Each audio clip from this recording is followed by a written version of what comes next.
Hi everyone, in this class you'll learn to form positive and negative statements using irregular verbs. Let's get started by listening and practicing these statements in the past using irregular verbs. Simple past statements. Irregular verbs. I did my homework. I didn't do laundry. You got up at noon. You didn't get up at 10 o'clock. He went to the museum. He didn't go to the library. We met our classmates.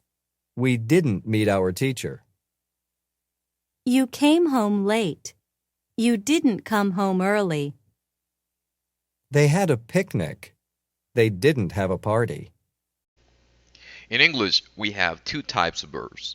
In our last class, we learned how to use regular verbs and learned the simple rule of adding ed to change those verbs to the past tense.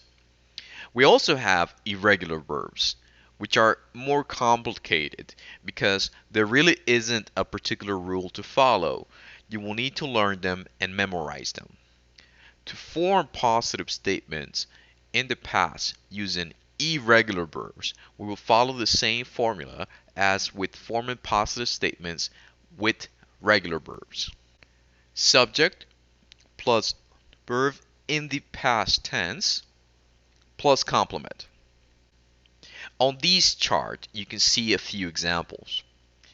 If you notice, the positive statements have the verbs in the past tense, and the negative statements have the verbs in the present tense. For example, the past of the verb do is did. Get up, the past is got up.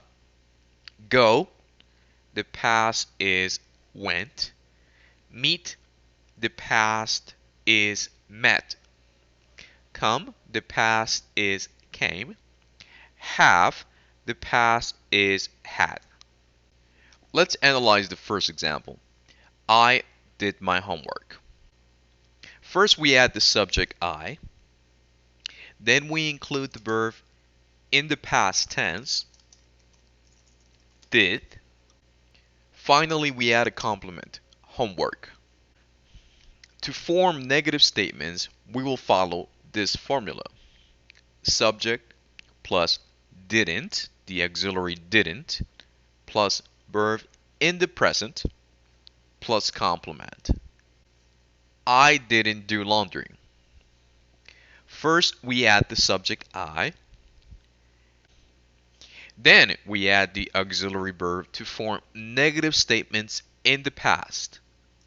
Didn't. After that, we add the verb in the present. Do. Finally, we add the complement. Laundry. Now it's your turn to practice. I would like for you to make positive and negative statements using these irregular verbs. After you finish this activity, share your work in our discussion forums.